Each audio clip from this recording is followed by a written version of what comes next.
This one. Welcome to the Tottenham Weekly Podcast, in which we break down Tottenham's goals, one excruciating loss at a time. It was an exciting match, though. That is an in-joke. I'm Chad Poster from Open Letter Books. This is a 2-month review weekly podcast where we take this season, William Gaddis' JR, talk about it in sections. I'm joined by Nick During, the publicist from New York Review of Books, and special guest Samuel Rutter, who is the translator of Magnetized, Conversations with a Serial Killer, along with books by Mateus Saladon, Sonia Hernandez, and Selva Almada. How are you guys doing? Good. Well, thanks for inviting us on, Chad. That intro was a bit of an in-joke because we had to cancel our normal slot for watching or for recording this because Nick had to watch Tottenham play Everton. Actually, it turned out I had a meeting that I had forgotten about anyway, so I would have. But I did not watch soccer while being at the spring 2022 meeting. No. Definitely not. No, never. Never. I don't know if either of you watch soccer while reading this because it demands constant attention. Yes. Yeah. Yes. No, I can listen to music, but not. I can't have anything else going with this. I think you could watch cricket in the background. Yeah. Yeah. Well, too. Yeah. Well, I kind of like the one of the great things, and just glancing again at our part, Bast's earplug thing. Oh my God. Suggestion that therefore everything he's writing down, he's just parroting what he's hearing on the radio. Which is quite possible. Yeah. Right? He's not, he's just like actually writing down stuff that he's hearing. And there's a bit earlier too with the zebra music, isn't there, where the guy's trying to write his own score while listening to the radio, and that sort of, I think, was a bit like, it's kind of like a metaphor for how you read the book, isn't it? Sort of like This section was another one of the sections where, like, just so anyone listening, we go up to page 647. This was another one of the sections where it was super claustrophobic for me. Yeah. Like that apartment at 96 gets worse and worse and worse, and like I started to lose it. But before we get into it, so Nick, I have actually a question for you, but it's in form of a statement to correct something. So we talked about, we had Dan O'Brien on to talk about this from a playwriting perspective. And we talked about the possibility of it being a play, of a TV show, all these things. It is a play. There is a production in Belgium. I'm frozen. Hold on, I'm going to be back. You are frozen, yeah. Trust the Belgians to put 200,000 euros into Yeah. Yeah, seriously. Can you guys hear me? Yes. Yeah. We can't see. Okay. Can't see me, but you can hear me. That's good enough. Yeah. So it's performed by. So I was talking to my class, my students, for their literary class, and I was like, oh, there's this book they're reading, JR. It's got all these like sort of sequences to it. There's like patterns. It's not a normal pattern. You have to pay attention to stuff. And the one student's like, oh, I know this book. There's like this experimental play performance of it in Belgium. And I was like, what? And he sent the video of it, and I'll send it to you, Nick, after this. But yeah, so it does exist, and it was being performed. There's some pictures on here, not a lot of information, but it was performed from March 2018 right up until March 22nd, 2020. It's a long run. That's not bad. Yeah. That reminds me of the guy who won one of those super mega lottos in America, like $500 million, and he put money towards a stage adaptation of Roberto Bolaño's 2666, which I think they had like 5 performances before. There were articles about that, right? That was the story, wasn't it? 5-hour play as well. Yeah. So how did you? I mean, I don't know. I didn't follow this carefully. Chad, you might know more. Gaddis did write screenplays, I think more for film, and there is like a kind of cinematic. Certain cinematic things going on. Weren't they? What was that? I thought they were like corporate training videos and education videos. I think he does some real stuff too. That I'm not. I think so too, but I don't know the specifics. I know the corporate stuff, and the corporate stuff is really funny to think about. Like having like in all the parts in here with the business stuff totally makes sense. My camera won't turn on, anyone, so anyone you're just not going to see me. But who cares? I guess I can take my clothes off now. You can watch soccer. The corporate parts of this business, you can hear me unzip my sweatshirt actually. The corporate parts of it are always the ones that I get kind of like semi lost in or like sort of glaze over a bit because I'm like, I'm not quite following what all these tax write-off, all that kind like I can't really piece all that together, but it has like such authenticity in the way that it reads that it's like absolutely you know that that's what he was doing. He was working for those places. I agree. Particularly, I mean, I think when JR is talking or when JR is not talking and say Bass is talking and you kind of have to guess what JR is saying are some of the funniest parts. When in the Typhon offices, when the Governor Cates or whoever is speaking, it's pretty hard to follow. That's when I find claustrophobic. I think too, like it's you kind of know when JR jumps back in because there'll be some kind of like spoonerism or he'll be holy, lots of holies. Holy boy. Holy shit, man. I mean I wondered going through how much of it is accurate. It made me think a bit of that bit in like American Psycho, how Bret Easton Ellis, he's constantly describing the outfits in super designer outfits, and I kind of glazed all over that when I read it, but there was this blog for a while that put those outfits together, and I think the joke was meant to be that the clothes didn't go together, that was meant to be absurd. And I wonder if you've had anyone on the podcast who can like pass all this financial information, if it's absolutely bonkers what he's saying, or if there's like maybe we've seen the GameStop thing happen the last couple of weeks, maybe closer attention. Yeah, there are moments where he like references like hedging and short sells and that all that stuff is real. So margins place. Because I was thinking of putting the check that you're sending me for appearing on the podcast, Chad. Just like so Kaya, we've been using Robinhood, which is clearly at the center of part of this, or one part of that GameStop story. And for years now, and all I own are weed stocks. As I've said many times on here, is I just got the free stocks and I trade them and bought weed. And weed is like skyrocketing right now. And I'm like, I'm badass. Like I win. Kaya invested in Chewy, the pet supply chain, like, way before any of this. That's skyrocketed. And then for whatever reason, she put $20 into Dogecoin, which was then manipulated through this thing. And she made like $450. You live in Rochester. You don't even have any Kodak stock. Yeah, right. Is Kodak even listed? Got it. Wait, gas works for Kodak, by the way, right? Yeah. It says on Wikipedia. Yeah. Gaddis did, yeah. Yeah, Gaddis, not gas. You said gas in the second one too. See, it's for a second I thought you said Sam worked for. No, I said gas. I was getting confused. So wait, I have a question to go back before we get into this section too. Is like, how did both of you come to read Gaddis or this book? I can answer that very easily. I get paid to. You hadn't read it before? No.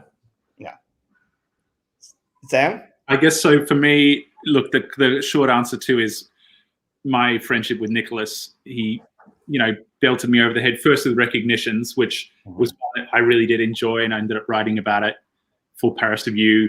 And then he was like, let's do it. Let's do this one. And I thought, heck it, who cares? Another 800 pages. But he was an author that I'd always known about. But I, unlike Nick, I grew up all the way through in Australia, and you just couldn't find the Gaddis books.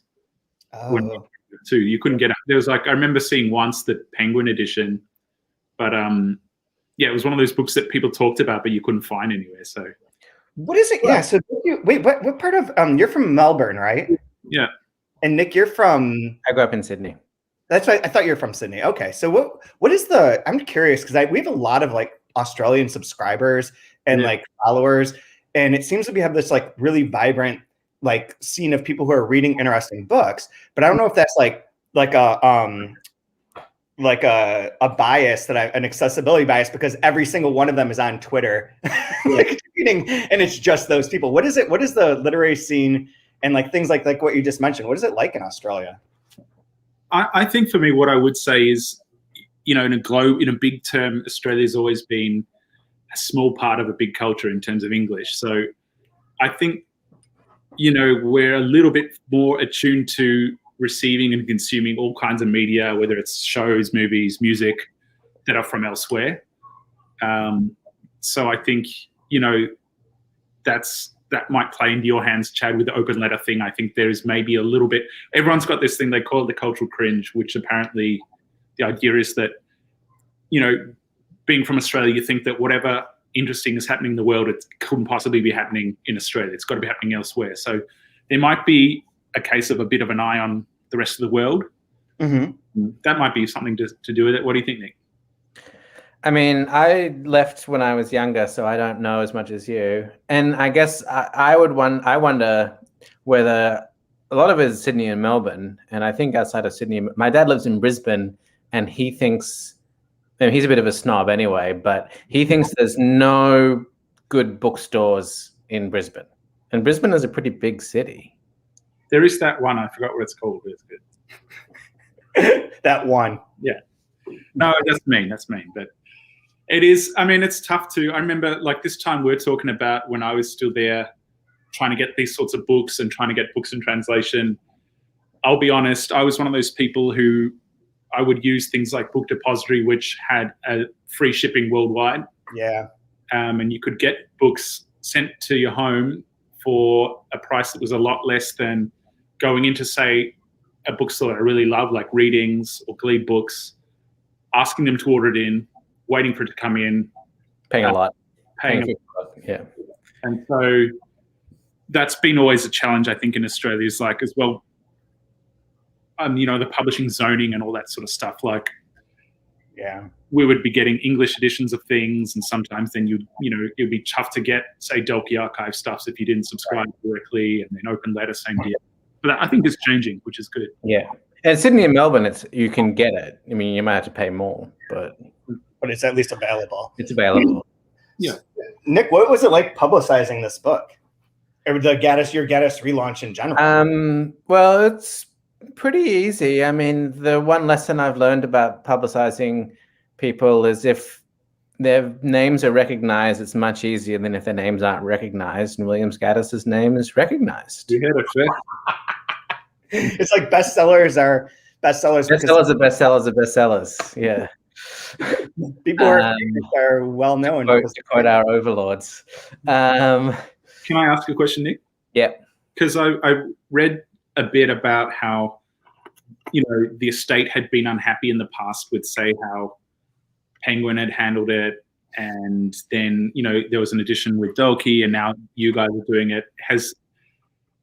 Is there sort of like a lot of involvement with Gaddis? No, it's just not publicity. Yeah. No, I haven't been in touch with anybody. Right.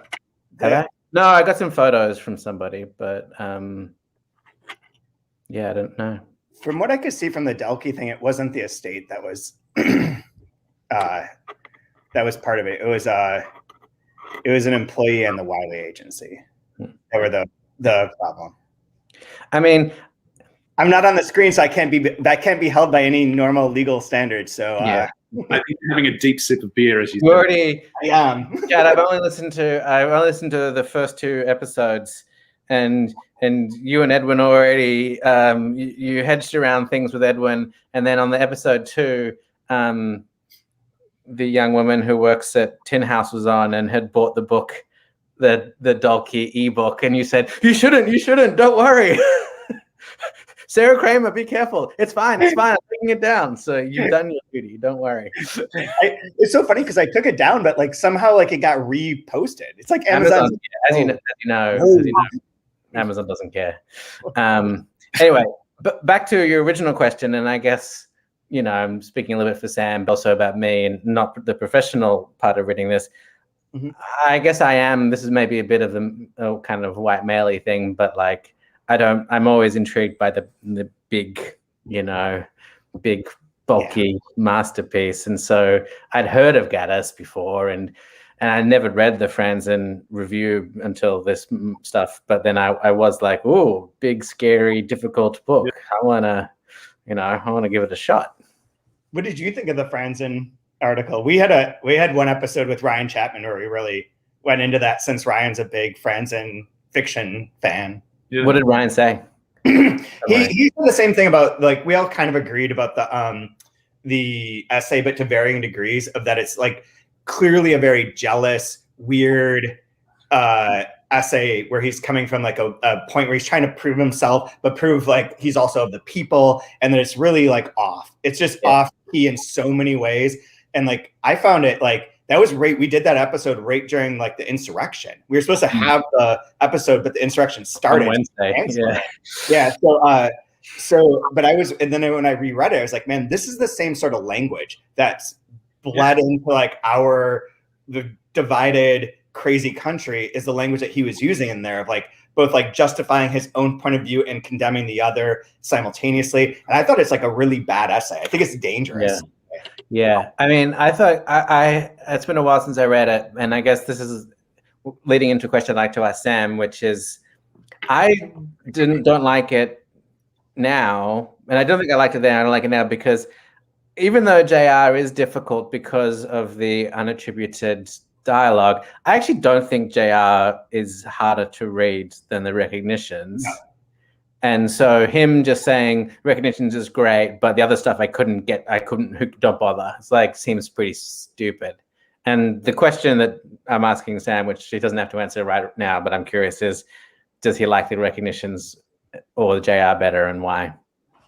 Well, I think, to go back to the Franzen thing, I read it and it primed me to think, this is before I'd ever read any Gaddis at all, and primed me to think that the recognitions was going to be this super difficult and dense book. And I think I agree with you, Chad. I found it to be, I don't know if we're allowed to say, but a pretty pissy sort of an attitude that was taken, which was all underlying. The underlying thing to me was, if I find this difficult or whatever, then it simply must be because I'm Jonathan Franzen. Yeah.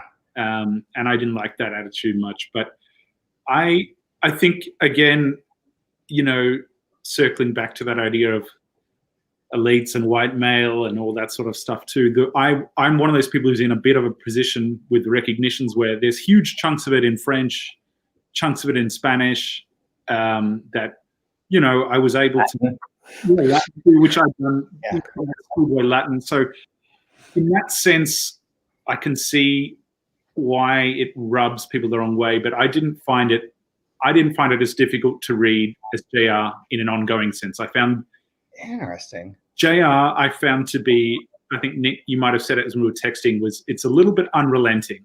It's a lot of the same, which I found I could really get into the structure of the recognitions, and I found the characters a little bit more individualized, which helps, I think. And I could see the doubling. I could see the structure working in a different way to the JR thing, which to me, again, I think I read it. I'll be honest with you, Chad, like this crept up on me and I've had to bomb through this in about 10 days, which is not how which is a lot. But on the other hand, that is kind of what Gaddis himself said. He said to sort of read it, just to plow through it and read it like it's this conversation that's happening around you. So I think, if you go one or the other, I did find JR more challenging in that sense. So yeah, that's interesting. I just think of them, I've always thought of them as separate. Like everyone wanted to make like, can you compare them? But they're two totally different approaches to like a similar set of themes or idea of like the counterfeit or the not quite, the where something like the words and the creation don't match the act. And like, there is that gap he explores, and like recognitions is wonderful and beautiful in its own right. It is just so different. Like the structures, the different chapters, the different ways that it the different techniques he uses. Whereas this is one unrelenting technique, but that too is amazing because it's like, how could you sustain this? Like, I think too, like I think a lot's been said about how just sort of the Protestant aspects of both projects. But I was really interested in the way sort of striving occurs on the page in a different way. In recognitions, I think just personally, I had a bit more to grab onto with all of the different people striving to be, for want of a bit of a term, artists, whereas the way the striving was happening in JR was a little bit more, I guess it's just a little bit more soul crushing. Yeah. But I swear to God, like the overwhelming amount of detritus really, like, I have to pause sometimes. Like it's too much, right? It's pretty bleak. It feels a little bit too close to home because my parents are hoarders and like they sometimes listen to this. So I apologize, Mom. I apologize, Dad. But like the idea of our basement having all those things falling over and all this stuff there and like hit that and it's like, oh. I have a question for you, Nick. That's really before we can get into the actual sections.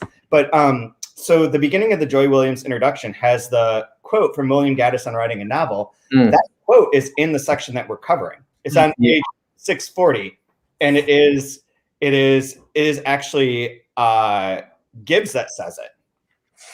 Yeah. But it is the same exact quote of Gaddis on writing a novel. 16 years like living with a goddamn invalid. 16 years every time you come in sitting there just waiting like you left him, wave a stick at you, plump up his pillow, cut a paragraph out of sentence. That whole long rant about writing.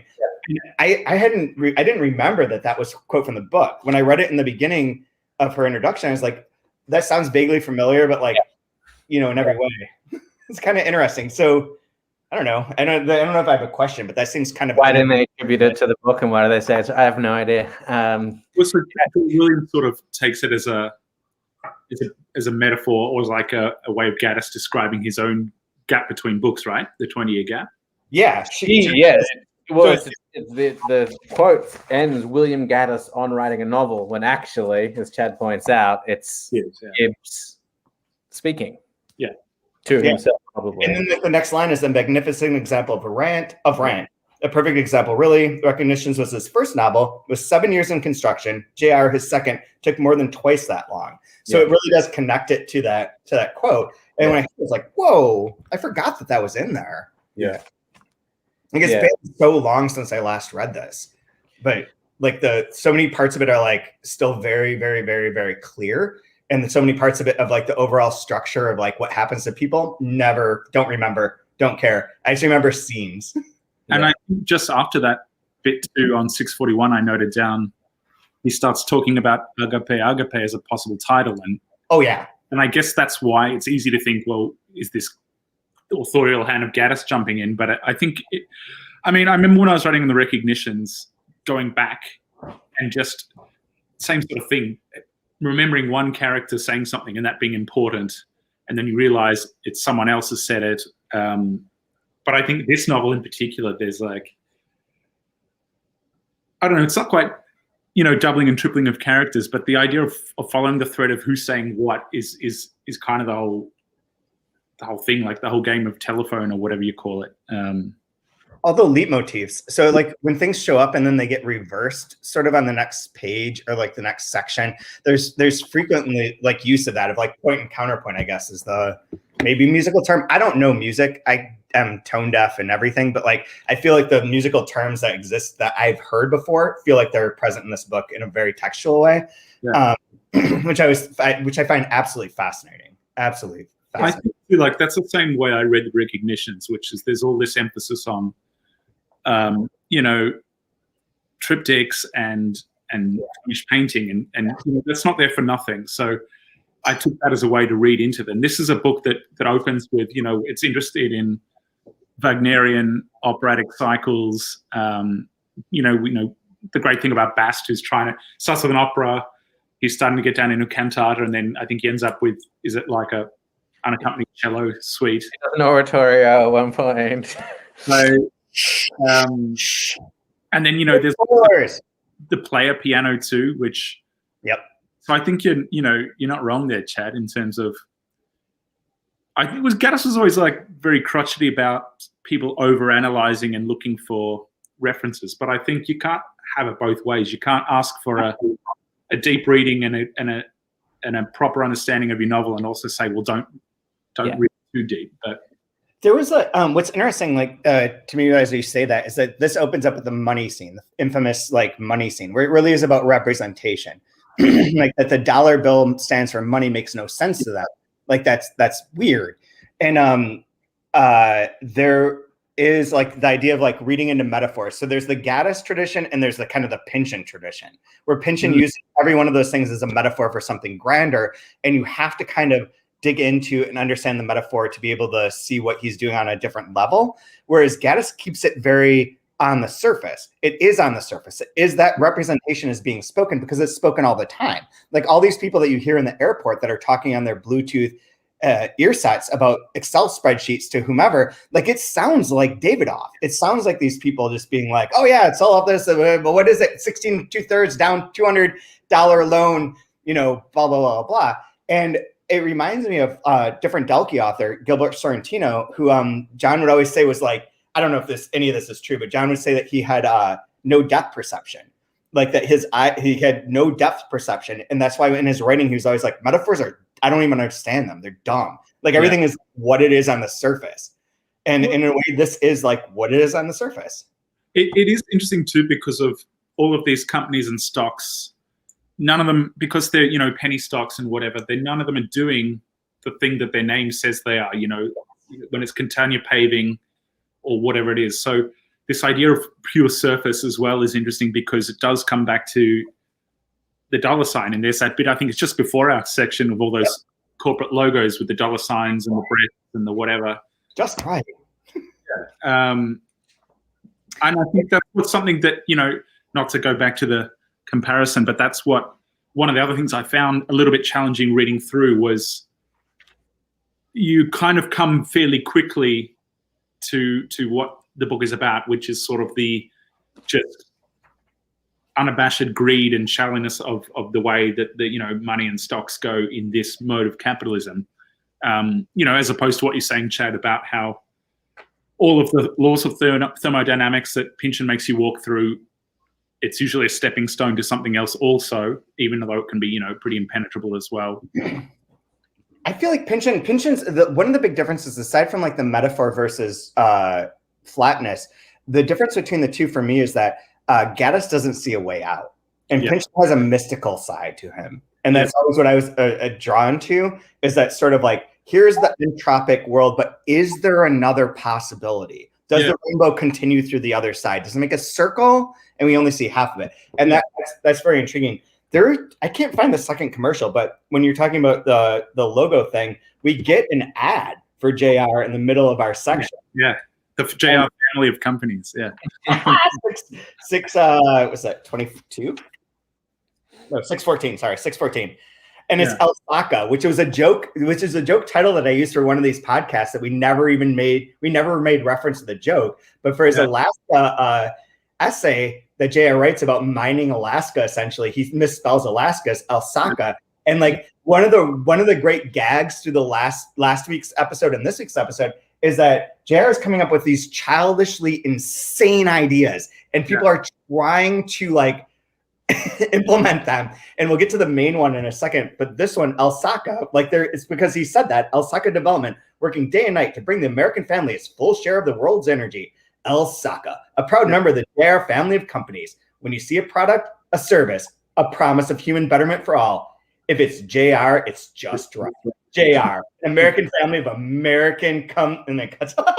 Which is like such a great ad read. But the other one that we didn't talk about last week that I want to bring up is, what's it called? It's not Frigid Air. It's something like that, where he has the idea that they will freeze sound waves and take them apart and throw them into the ocean. And is like, and they're like, this sounds like, you know, the most insane, like a 12-year-old came up with this. And you're like, yeah, 12-year-old came up with it. And then in this part, there's a reference to where it's like, oh, the environmental impact of sending sound waves that have been shattered into like the marine life. And it's so funny to take those things seriously. But then you have people in our world like Elon Musk who can say any random fucking thing he wants. Like, I'm gonna shit out a rocket and fly to the moon, and then shit out another rocket and fly to Mars. And we're like, oh, you're a hero. Well, did you read that thing last week? The headline was that we'd taught spinach to email. It wasn't quite that, but it was they'd found a way to use phosphorescent emissions or something from spinach plants to effectively give notification. So, and then Elon Musk as well is trying to they're implanting chips inside of monkeys so that they can play video games inside their own head, which that's not JR. That's like, and isn't he now the richest individual in the world? What's that? Yeah. Something like that. So yeah. Yep. I continue to remain concerned about Grimes' health. Yeah. And you make your bed, you lie, I guess. There is the other part of this book, which I think is similar to the recognitions, where the and in our section with the both with Bast and his music, and he starts to question what he's doing when he kind of has a real relationship with Rutter, and also Gibbs having his breakdown when he realizes, or maybe you as reader realize, that his book is not going to be very good. It's never going to be written, man. And that, because, and you can't help but think, what is Gaddis is doing, because he's doing like, Sam is an author, like, what the fuck am I doing? Why am I writing this? Sam's book, which mind you, Sam's book begins with something about pigeons instead of money and goes from there. Yeah, you have to make it as crazy as possible. There are no baby pigeons. I think, small. It's got to be small. Yeah, that's true. That is, Chad and I had a long discussion on a train in Norway about how come you never see baby pigeons, which... And my weird random explanation ended up being factually true, but they like take a day to become normal sized. Yeah, they're just like, it's just too fast. Yeah. I'm not sold. Do you ever see a bird that's just died? No. Yes. No, you don't. They're always small or something. You live out in the country, man. They go to like in a little hole to die, like an elephant or something. Corpses of birds in the parks and stuff. They're never just like alive and then die. You've never seen a bird die? I've woken up and there's been like a dead budgie in the bird cage. That's happened for sure. I think we should go back to watch birds die. It's sad. It's like Schrodinger's cat. How long, if you shake the cage, how long will the bird stay alive? Oh man, I have to say, you brought this up, but Rhoda as a character, this section is her like moment. This is her vehicle for the book.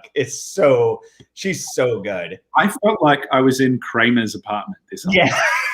Like dumb business ideas and like bills in the ice cube tray, and it's sort of like I think Gaddis wanted to be thought of as more funny than he was, and you both have said you felt a little claustrophobic, but I did find this section to be a bit more funny than some of the other ones. Okay, so this, I think the whole thing's actually, I find it all very funny. There is a claustrophobic part, and you can focus on that, or you can let it be funny. Yeah. And it's like the same thing. It's like a comedian that you're like, that's a lot of aggressive shit that coming at me, or you're like, it's also funny. One of our listeners, Chris Olson, who's in Osaka, said, last summer I was sitting on a park bench and was attacked by a bird who died in midair and landed on my lap. Whoa. Scared the shit out of me. So there you go. That is insane. Actual evidence that birds aren't controlled by the government as robots. Well, maybe Chris has a secret that they were trying to get. I'll have to send Chris a postcard. So that's fantastic to know, Chris. But yeah, I was looking back at the Rutter one. I'll just read. This is the part when Al has gone off. Al, for those who don't know, is Rutter's mate, who's a musician. When he plays, it sounds plunka plunka plunk, and he doesn't know music notation. And when Bast asks him, he's like, "Man, I don't do other people's music. I just play, man." And then he goes on to get his welfare check, and he's getting welfare checks in New York, Connecticut, and New Jersey.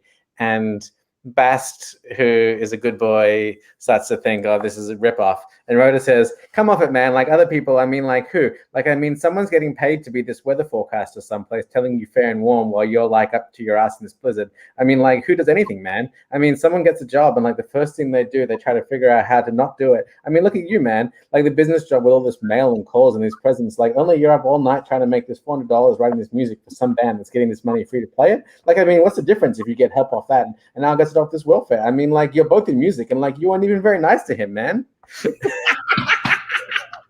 Both of I thought you were gonna steal my lines of the week, but I have 2 lines of the week and they're both Rotas and they're gorgeous. I'll tell you when we get to the end. The other one that I didn't include was like, hey man, you want a ball? Yeah. So one of my favorite lines ever. The other part in this where Bass is like, oh, don't throw out my my finance literature. And she's like, literature? You call this literature? This is crap. He's like, yeah, you're right. They just call it literature. It's like, don't call it literature, man. It's crap. And when she opens his dividend from the Bell Telephone Company, it's like 15 cents. Yeah, everything's like 15 cents. The next envelope bill is $2,480. The telephone bill thing is crazy. So yeah, Greenspan. I had one observation in this that I wasn't. Alan Greenspan.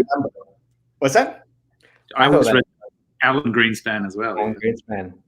I mean, that's who comes to mind immediately. Yeah. And I don't know what Alan Greenspan was in the 1970. He's working in finance. Era, but that makes sense.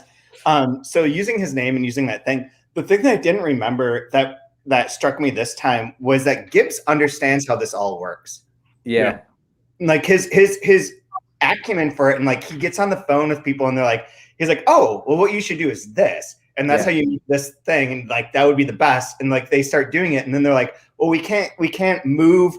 Like, I mean, essentially, I believe, correct me if I'm wrong, but JR has essentially become an import-export company, which is one of the jokes from early on where he gets to like how to be an import-export, and they're like, why would I do that? That's dumb. But he's like importing all these like fucking like plastic flowers, like 100 gross of plastic flowers that they're going to put in the apartment, but he's always importing things to sell them to someone else. Like he's always like moving product around, but also not doing what he's supposed to do, like which is what you mentioned. Like he doesn't like the matchbooks. They get confused between the wallpaper company and the publishing house. Like everything keeps getting like sort of mixed up because they're not really real companies. They're just like it's like shell companies, holding companies. Except he manipulates it so well because when he buys the useless land, he turns it into near a funeral. He then buys a funeral company, and then so he can sell everybody who wants to invest in this like chain funeral company and put them all in the one useless land he has. I love when that line about like he's talking about like making funerals more efficient, and like he's like, oh, what we should do is like bury them like 6 or 8 deep. It's great. Whoa. Yeah. I mean, I was looking at the section that we're meant to do, and there's one where back to Rhoda. Rhoda's reading the mail to Bass, and the mail is JR is an amazing reader, is a completely omnivorous reader. He's the perfect Gaddis reader, and so everything he has to have. And Rhoda's going through it, and one of them is this is a translator thing, Sam. Some company wants to sell you dirty words in foreign languages so you accidentally use them on your pitches, on your business pitches. And I was thinking like it's pretty funny, and also because you know how like say you work in publishing or you work in translation and you're like, fuck, I'm never gonna make any money doing this, and then you're like, but I've gone to college and I'm smart, right? I'll just come up with an idea and I'll make shitloads of money. And like everybody kind of thinks that. And like Gas is really good at saying we all think that we're going to make it and have these genius ideas and make money, but we probably won't, or some of us might. Who knows? What's super funny as you keep complaining Gas and Gaddis is that have you seen the articles from Gas about how to the New York Times where they reviewed the Gaddis books and refer to them as being by him? The intro to the Penguin edition. Intro to the Delkey edition. And the Penguin edition. Is it in there? I read it. That Gaddis, the same reviewer who reviewed JR for the Times, had done the recognitions, and he admitted in the review of JR that he never actually read the recognitions. Well, I was going to ask you. This is something to circle back. I forgot to ask you this, but when you wrote your article for a Paris Review, did you read Fire the Bastards? I did. I bought it. I wouldn't say like I read it cover to cover, but yeah. It's a really interesting book just as a book, I thought. What is this? So Fire the Bastards is amazing. Yeah, it's this critic. Is it Jack Green is the name, right? Yep. And he was this sort of village personality who was so incensed by the, poor reception that Recognitions got that he actually wrote a book called Fire the Bastards that collated and refuted every one of the dumb reviews that came out for it. Which is in the book. Yeah, with this like the rotten gin thing and all that, which are all anagrams of Recognitions. Yeah. Very Well, they actually are reviews of Recognitions, I think. Yeah. And and the Fire the Bastards thing too also catches like when someone makes a mistake and it gets repeated a million times, like the telephone thing that you mentioned earlier. Yeah, I think too. Just you probably noticed more of this than I did, Nick. But looking at even the reviews and the articles that came out just this time through publishing the Recognitions, I would say half of the reviews were also talking about how misunderstood and under-reviewed it was at the time. And it's sort of this now, you can imagine in 100 years when, this is re-released again as like this crazy thing, it'll just be regurgitating this idea that it's never been read and even the reviewers are never reading it. But yeah, same thing happened when we did Henry Green. All of the reviews have to be Henry Green. It's so funny. Like, how many times can he be under-recognized? Surely at one point you just become recognized. I remember we had this conversation in a bar watching soccer, actually.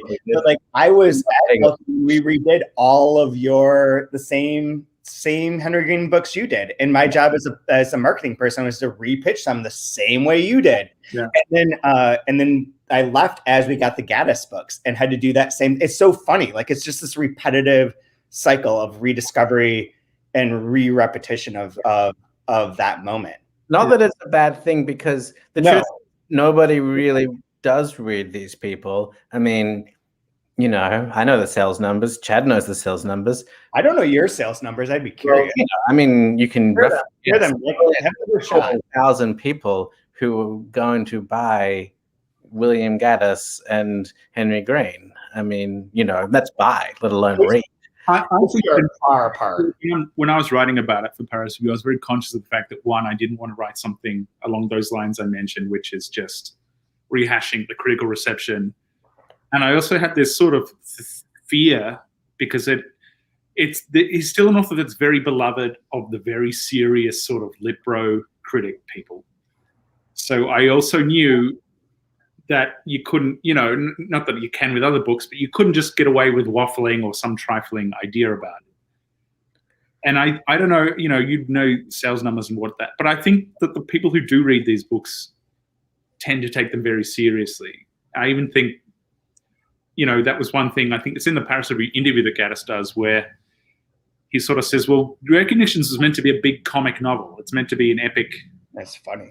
Sort of like Menopéan thing. And it's taken so seriously, I think, by some little tiny corners of the literary scene, which, I think same with this one, right? Reading it through at the clip that I did, that's when it's fun. It's would be a bit of a chore otherwise, I think, if you're going to underline every line and chase down every reference. Sure. But I still think, I think both JR and the Recognitions are great novels. I actually think JR might be better, and I can understand why people get super into it and teach it and study it and write books about it. I totally get that.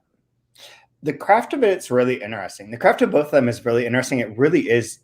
They are just, to me, they're still retain that they're both equally good. They're just different. Yeah. JR is amazing. I think the dialogue is pretty remarkable. Yeah. And the way that it can keep on going. I mean, a 750-page book without any, just in dialogue, with no attributions, and and making you laugh. It's pretty incredible stuff. And we've talked about the interstitial parts that like move you from one scene to another, where like the French scene ends and the next French Yeah. scene. Do you like that stuff? I kind of not sure if I like that stuff that much. Actually, I think if you read it slowly, I think it's amazing. You have to read it twice to understand what's going on. That's the hard part. You notice in the Those sections, parts are impossible to read, to understand. Not impossible, but difficult. the ones we were reading today, the sections, I noticed a lot more of the which he doesn't do as much, but all of the descriptions of where the hands are moving in the several sex scenes was one of the few examples I thought of that sort of authorial or third person hand coming in was I want to correct Sam, when we were texting and you said, we have to talk about the sex scene, and I said it's one of my least favorite parts. I didn't mean the Rhoda Bast sex scene. Actually great. Yeah. I find the Gibbs Emily sex scene a little bit too. Amy? I think the Gibbs character maybe is my least favorite part of the book, except for when, of course, he goes down in flames, when he's like, somehow he's the loser and he's a drunk, and yet women can't. Spoilers, Chad? Is this loud? And he's got this. He doesn't do it. He just drinks all the time, and it is totally cynical. And yet he's this great artist. I didn't know if I quite. You mean he's my idol? Yeah, well, he might be your idol, but I didn't buy him as a real character. And I kind of prefer Eigen, who is totally compromised and a loser. Are you talking about the section with Amy and Gibbs from the last part?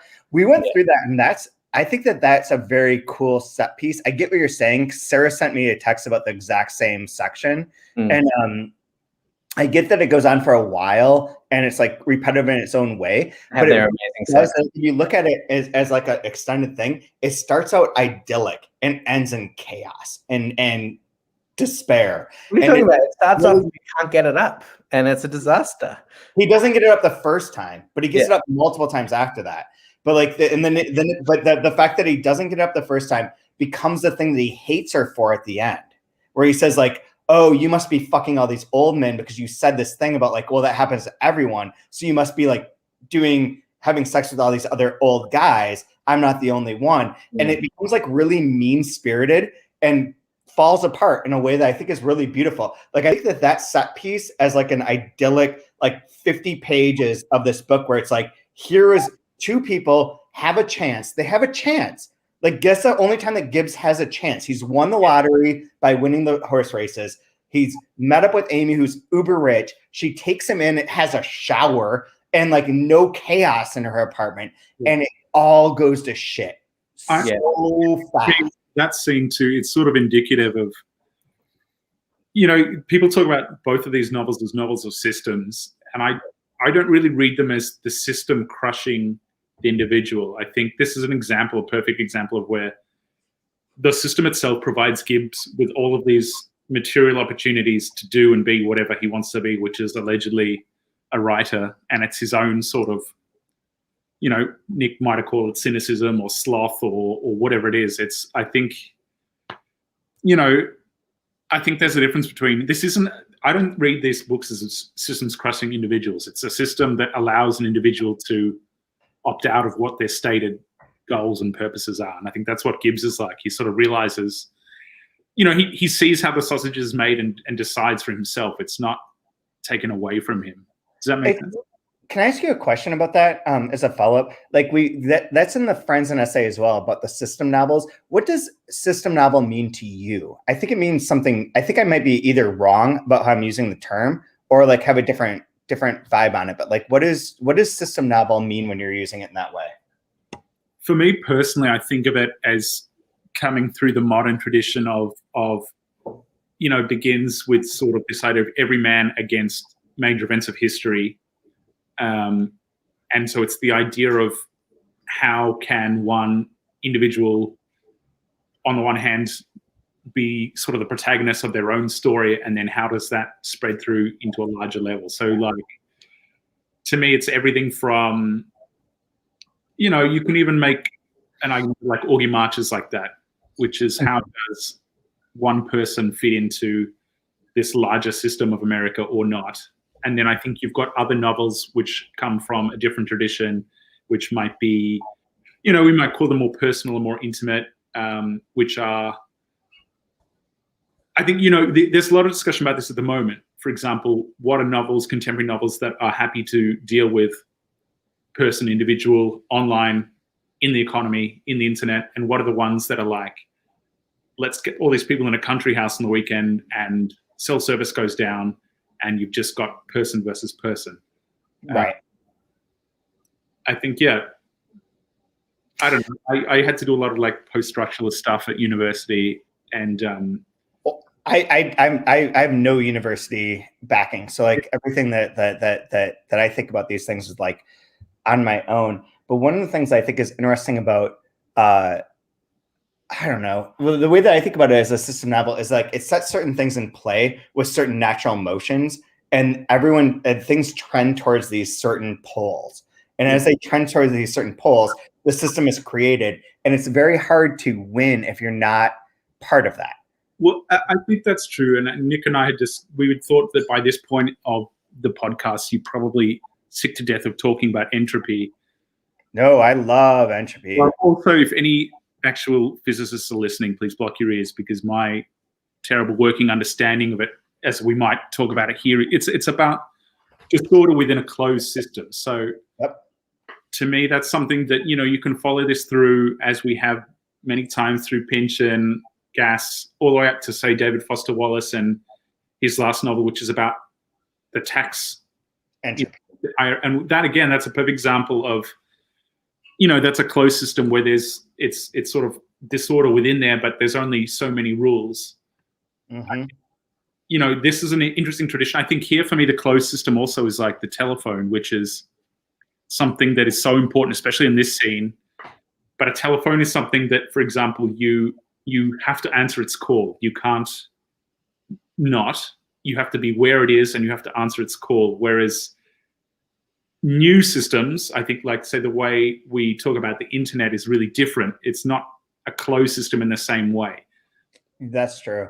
Like the receiver end of it. But there's like, is it Shannon's the last name? I can't think of the person's first name, but you know what I'm talking about with the idea of information, that he worked at Bell. Okay. And made essentially the theory about entropy as related to information over telephone lines. Right. And how most information is coded to be redundant. And the number of redundancies you have allows for the maximum amount of information to be conveyed accurately. So like if I say something once, like we're doing here on the podcast, like sometimes your videos fail. My videos failed. Sometimes your audio fails for me. And like for me to guess what you're saying, you've included redundancies in your speech in which I know what you're talking about. Even though I didn't hear the exact thing.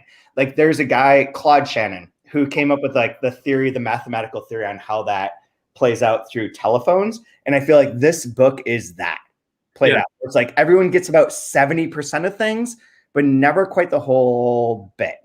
Well, I think too, that's a really good point. It comes back to what we're talking about, joking about at the start, is like, what could you do while you're reading this book? Mm-hmm. And I think, I'm not sure if it was, but I think it was Marshall McLuhan who talks about the telephone as the first mass communication that demands complete participation, in the way that up to that point, obviously a letter, you can open it or not. You can read it when you want. The message doesn't change. Telegram is the same thing. And I think that's something that I was thinking about as I was reading particularly this section, is this idea, because that's like happening with Rutter. It's this whole, the phone's going. But if they stop answering the phone, then also the financial system stops. Right. And but you're personally tied to answering the phone. Yeah, that's what I mean. Yeah, like everyone complains about how many emails you get a day, but you can open them or not. You can answer them or not. They're still there. It's different, right? Yeah, and Gibbs keeps answering the phone because he's hoping that Amy calls him back. Yeah, and instead he ends up doing super deals for the JR Company of Families, which is what we want to hear. Nothing's quite as funny as like when he answers the call from the guy that owns the film company, Erebus. Yeah. And he's like, you're a piece of shit. You make terrible movies. You're fucking the worst. Like, this is great. Like, let's totally buy you because you make terrible movies and I'll never stop. Yeah. It's like, wait, what? He's like, what? I'm just gonna call you JB, like, or BF, bloody fucker. Yeah. Wow. Yeah, I mean, it's sort of interesting. I'd been watching this documentary about the Barnes Foundation and how that got moved against all these. Yeah. But that there's a big section in this documentary about how you can, we talk about closed system and boards and governance. If you can just keep adding rows in these sorts of things too, which makes it an interesting way of expanding the reach. And that's sort of what JR does too. Is he adds BAST, and then there's the amount of shares are like, well, if there's only 5 shares and I can only have one of them, why don't I just add 100 more and then control them? To win, or is that the line? Well, that's the thing. But then I see another side. I mean, I guess because then there is this question of purpose, and Gibbs struggles with it in the end, which is like he doesn't have a purpose. He's not in the end, my reading of it is Gibbs comes back to this manuscript that he worked on years ago, always been holding this, this torch, and that if only he could. Here he has his chance, doesn't have a job, got the money, got rid of his bad wife, got a new girl, is perfect. Now's the opportunity. Obviously, there's the pressure with the new ideal girlfriend to succeed, but like he looks at the manuscript and it's silly, and so then he's like, oh fuck, I don't have a purpose, and his purpose can't be, or he thinks his purpose can't be, just being in love with Amy, and so he's fucked. Do you know but I think that's the same for Bast too. And Eigen as well, the actual writer, the novelist, is a sellout, and he dates his friend's stepmom, and there is no purpose. I mean, even JR, the reading I get is, he's into making money because he lives in America and whatnot, but also he's really lonely, right? I mean, the scenes where he's walking down the street fast, totally, I mean, kind of sentimental, but it's like, oh, give him a hug. Well, there's some line about Gaddis, I don't know if he said it or he agrees, but it's this idea that, the figure of JR, it's about being claimed by the American dream before you can even understand what it is. And I think that is something about JR, is that like, he doesn't have greed in an acquisitive sense. Like, he's not trying to buy a property in Mar-a-Lago or anything. It's very hard, I think, to understand exactly what drives him to do what he does, apart from, what is it, like maybe loneliness or... Yeah, his parents aren't around. His parents are too busy working. I mean, it's a pretty, his parents are super poor though too. I wish I was in the stock market when my parents were. Yeah, his parents are working all the time, right? So they're not there, and his parents are working all the time because they need to make money to live. Therefore, they're not looking after their kid. Therefore, he's got this absence, and he fills it with trading. I have a question about that. Do his parents make enough money to live? Like he's always described as having like the worst clothes. Everything's always off. Like he's alone. He doesn't have like he's disheveled. He's like the poor kid at this school. He doesn't live in a normal place like the rest of them. I read that like biographically as, Gaddis was shipped off to boarding school basically because he was underfoot, not because they couldn't afford him. And I thought this is one of those like Freudian. Wait, are we talking about JR or Gibbs? Sorry. Yeah, JR. Like, I read early on there's some line about his mum always working extra shifts and stuff like that because they need the money, and he definitely. Wait, does he have a dad? I think it's unclear. That lives with him? I don't think he does. He's kind of looking for a father figure, right? I mean, Bast. Everyone has a dad. Is father. I mean, yeah, sorry. I understand biology. However, that like he doesn't have a dad who currently lives with him. Yeah, I don't recall there being a dad on the scene. There's not really a parent either. I think that his mom is barely. I feel like they live in the. I didn't grow up in Long Island, and neither of you did either. But I feel like there was a part of Long Island at this point in time where it was like very shantytown-esque. And like you're just like on the edges of things, and like you got into these schools where there were very rich people who had these very like impressive mansions, and there are people who are like very much not. And JR is one of those very much nots. And he's like, well, how can I, it's not even like, how can I get ahead? It's like, what is there to do? This thing is great. It's sort of like Robin Hood. Like I start to make money on weed stocks and you're like, how can I make more money? Well, he wants to make money selling weed, right? Yeah. Well, then you just buy weed and sell it. It's easier than stocks. The scenes where the kids are trading urine samples is pretty fucking amazing.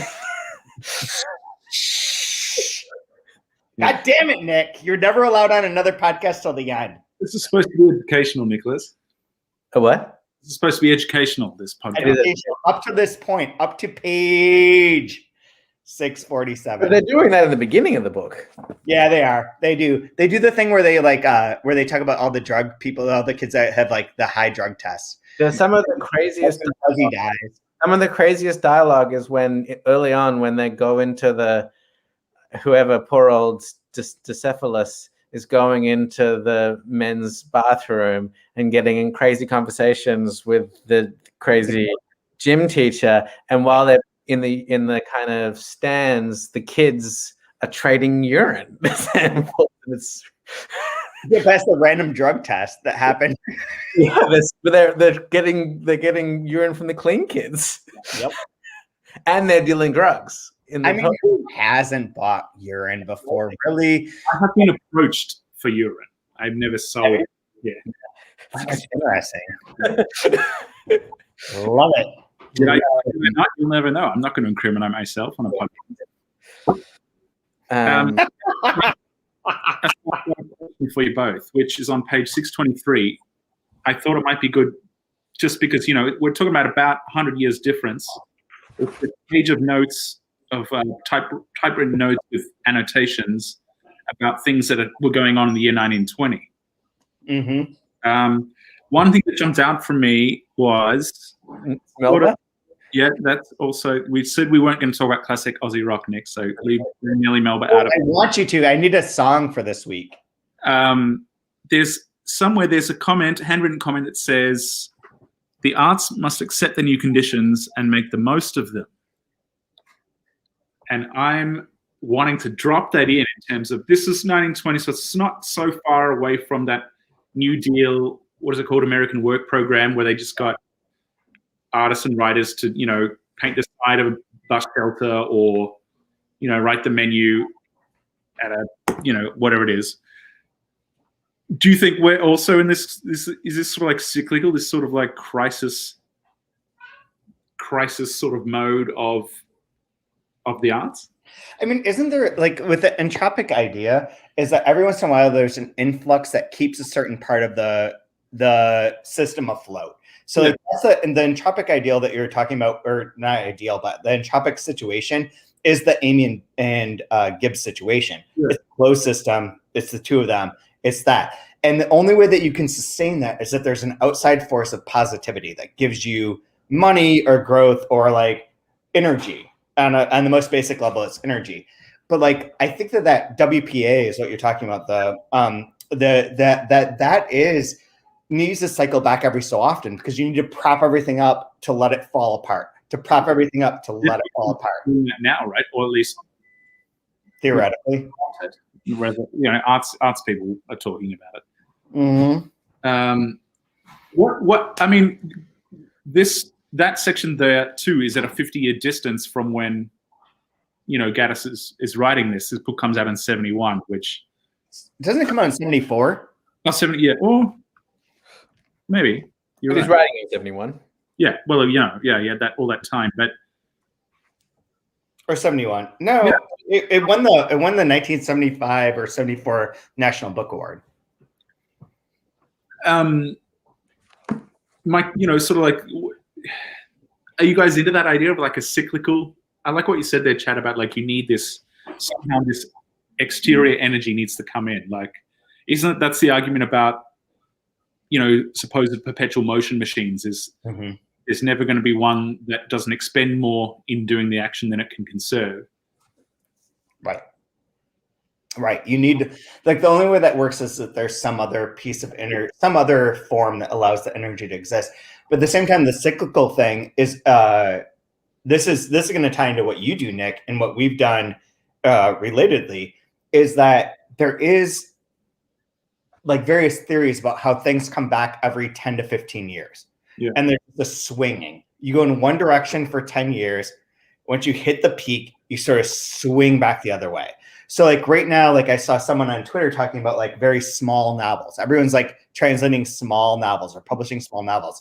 This is the opposite of that. This will be very popular again in 5 years, if it's not now. Like if the moment is X, the opposite will be true in a short period of time. Like we'll always react to things. And the perpetual motion machine is like the reaction to that. Yeah. I was thinking also in the sense of, this idea that we're used to hearing the argument, I think, that, why should we prop up the arts? Why should, the opera get all this money if it can't make its own? Why should a publishing house XYZ get all this funding? But, another takeaway I had from this book and these companies is that all of these industries are getting propped up from that's that entropic quality of the closed system, is that they can't make any money off this without tax loss. Yeah, you quite literally described the last system. So the guy who owns the New York Mets, neither of you are baseball fans. The guy who owns the New York Mets, his money to buy the Mets came through buying shorts on GameStop and all these other places. Like he ran a hedge fund to create the money to invest in that. Like it is a false thing. Yeah. Yeah, I mean, like closer to home for me, at least, there's this idea that the mining industry props up the economy in Australia. But if you look at the tax credits you get to pull all this once ever material out of the ground, it's not something that makes a lot of money. It's something that needs a hell of a lot of support to then create jobs. And I think, the argument at the arts and publishing is the same. Is, you need to, it's all sort of circulating. But I think, like what Nick was saying before, what's interesting here is, we talk about Gibbs, is Nick's pretty low on Gibbs, I think, in terms of you don't see him as there's that guy figure, right? In terms of he has his opportunities and he doesn't do it, but also his project isn't necessarily worthwhile. Do you know what the opening paragraph of Agape is? No. Okay, here we go. I'm not going to read you the first paragraph. I'm going to read the This is the you can't see it. This is Gaddis's final book. Right. But isn't Agape written by Gibbs in a way? In a way, but it isn't. His name isn't listed anywhere in the beginning part. So if you just pick this book up, you wouldn't have that. You would have been like, okay, I've heard of this Gaddis guy. This is very short. Like it's 100 and I don't know, like 40 pages, 20 pages, 120 pages, less than that, 112. And the beginning is, no, but you see, I've got to explain all this because we don't know how much time there is left. And I have to work on to finish this work of mine while I brought this whole pile of books, notes, pages, clippings, and God knows what, get it all sorted and organized. When I get this property divided up and the business and worries that go with it, well, they keep me up here to be cut up and scraped and stapled and cut up again. And damn leg, look at it, layered with staples like that old suit of Japanese armor in the dining hall. That is this book. Yeah. Yeah. Isn't there a machine that clarify what my problem with Gibbs? I guess that, I actually think Gibbs is quite sympathetic when he has the crisis. It's the pre-crisis Gibbs, the uber confident, sexually, amazing character for doesn't seem any reason really, that I find a problem. Once he fails, I was like, I start to think of him as a real character. It's the pre stuff, which I'm like, oh, I don't really get it. Huh. Wait till you get older. Yeah. Well, but that's what I'm saying. I think when he fails is when I believe him. It's when, for example, he gets Amy, who is the most attractive person in, and I do think we don't have to talk about this, but I do worry there's a bit of this book is a little bit misogynistic. Oh yeah. But it tells is misogynistic. It's definitely and she falls for him, but the only experiences they've had together, he's wasted falling over. She has to pay for him. You know, I mean, why would she? There's never any reason why she would pay for him, and yet she does. I actually have a question for both of you related to that, because we talked about this last week as to like why she cares for him. And Brian put forth the idea that he is one of the artists that she wants to protect. The thing I want to put forth to you related to that is that we see two instances of them together before this scene, but I think that they know each other prior to that. I think there's a lot of stuff that's off screen that has like a background to it, the same way that like Stella and Bast have a background and Stella and Gibbs have a background. Like there are these parts that are not talked about in this moment, because like when he gets on the train and she comes on there, they're very familiar. They work at the school together. What's that? They teach at the school together. Yeah, but I think it seems like more than that. I didn't pick up on anything more familiar than say like what Nick was saying, but okay, maybe I might be totally wrong then, but like it seemed to me like they had interacted at school or interacted like enough that it wasn't just like, oh hey, I randomly know you. I think that I found that part the worst, and I think it's probably because I found that the most misogynistic part of the book. Weirdly, like I think the office scenes where she walks in and they're like, "Can I fuck your tits?" are like the worst misogyny. Yeah. Well, I mean, there's lots of, but somehow, you know, like I don't mind the characters being awful. I mean, the worst character is Major Hyde, right? Major Hyde is the worse than Davidoff. He's the racist. He's the racist, you know, villain. But you know, like it's you know, he's the villain. I find the Gibbs character who is just a kind of drunk failure, and yet we're meant to, you know, love him and understand how sexually attractive he is. I just didn't quite get. And I quite, you know, I mean, the real problem is that the female characters are all characterized by their sexual attractiveness. Dude, you work in book publishing. You've seen how people treat, like, yeah, I agree with you. Like Stella, but there's people who get away with certain things that are really. Amy, Rhoda. Well, and now the other end of it too. All of them as their looks. They're so old and, you know, have never had children. It's the same sort of continuum, isn't it? They're not, but how old are these characters? Yeah. Well, we know JR is 11. We know that. JR's 11. Yeah. And isn't someone else says that they're 29 in here? Oh no, wait, sorry, that's a different book I'm reading. I have the question. I mean, did this feel like 1971-ish to you? It feels like 2020 to me. It feels like 1975 to me. Like I wasn't alive then or anything, or I'm not even American, but I don't know. I again, going back to, I was sort of surprised, but then at the same time, I'd been reading a lot about James Baldwin and his life in the village, and when I read the recognitions, that did feel like that time, and I was very surprised when I read it that I'd always associated Gaddis with this kind of time, the 70s maximalist postmodern thing.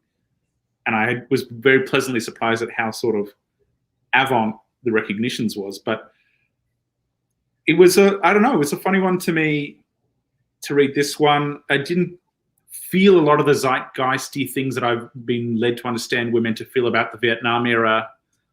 I don't know. This is definitely off topic, but given it's a book that he's taken 20 years to write, I think those sorts of things are interesting for me to consider, which is, this is an idea that he's had for, 20 years before when it's appearing. The sources, the ideas that animate this, yeah. I have a theory about that, and then we should wrap up and give some favorite lines. But my theory about that is that what you're saying sort of implies the system part of it, the entropic system, is that in the 50s, he sees this system and the end of it. Like how does it peter out? How does it go awry? And gives the speech and lets the people speak and lets the people be them. And they will lead this whole system into chaos and entropy and nonsense, in which things are disconnected from meaning.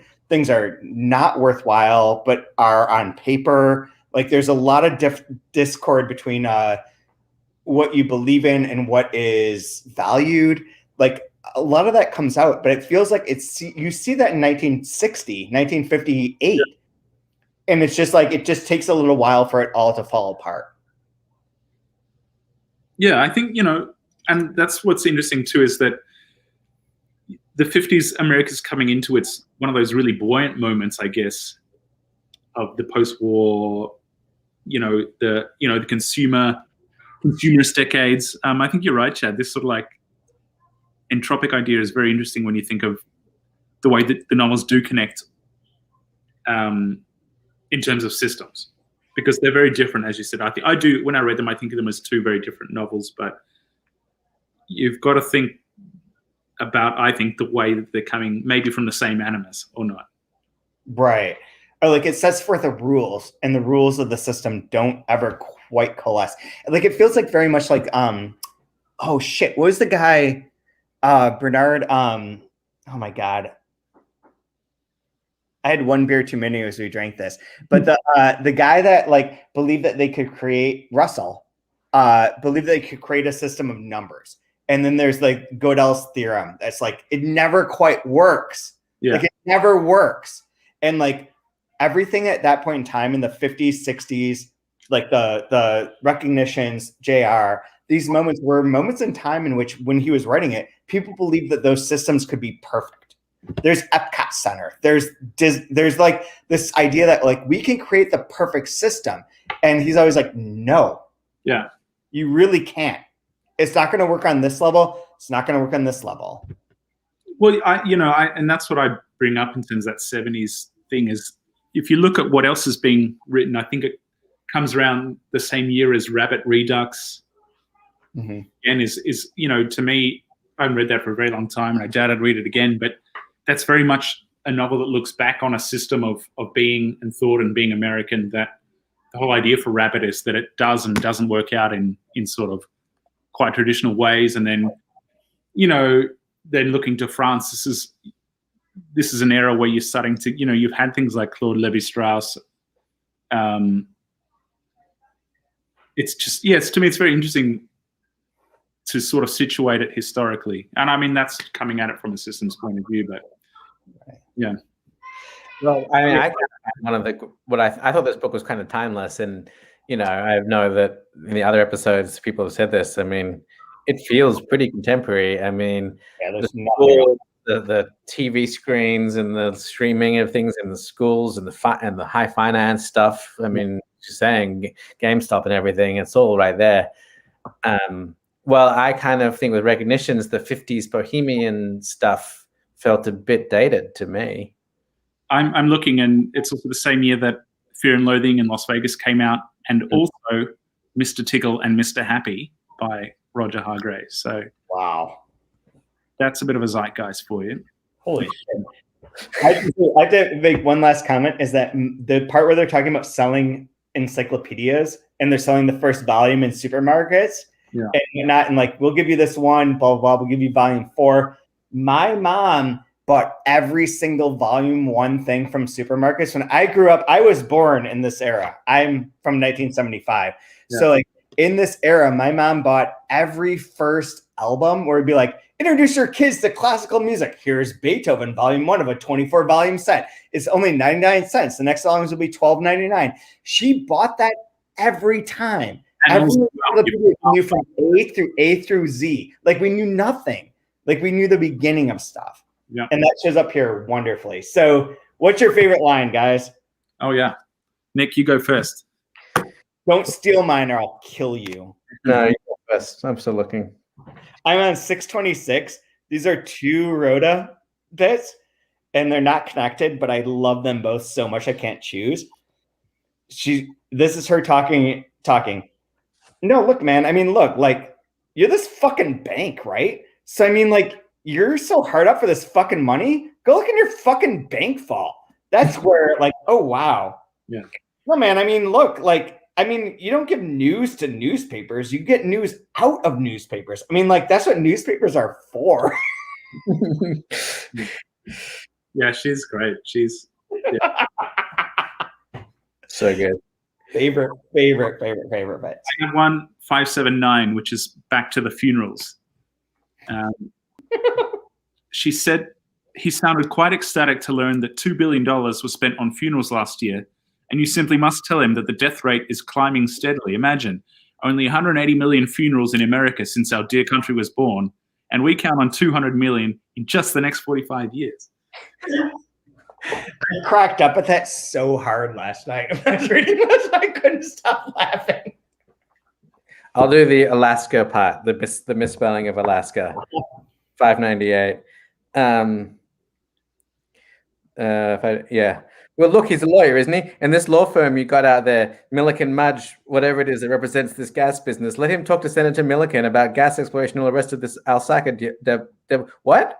What do you mean who changed it? Nobody did. You, because you spelled it that way in the memos you sent out that nobody dares. Look, I know how to spell Alaska. You spelled it ALSA because I know you did. Piscator sent me your memo when he registered that. Yes, you did. You did so.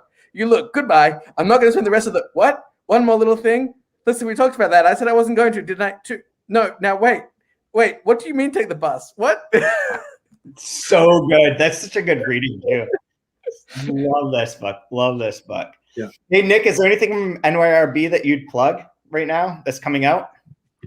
Pay attention to. Red JR, they want. Go on to Community Bookstore. Anna Kana Schofield is talking to Ela Fatiman. I keep not remembering that you guys are publishing that because of various reasons. Like I just keep forgetting that it's like one of your books. It's a new. It's not the classics. It's the right. It's the new thing. I really want to read that book. Anna Schofield is amazing. She's phenomenal. And Bina is the book you're talking about. Yeah, Bina's the one. Bina is actually. Bina. Is it Bina? The first line of the book is it's pronounced Bina, not Bina. Cool. If I had a copy of it, Mr. Publicity, I would know that. No. I send you translation, Chad. You only get translation. I don't. What the fuck? I'm also editing a fucking series of American books. Okay. Well, you publish anything that you're? Yeah, I do. Sam, anything that you're working on that you want to promote? I'll find a copy. Hang on. If it's Lauren Euler, Sam, we don't want to. I have a new translation out, which is with Scribe.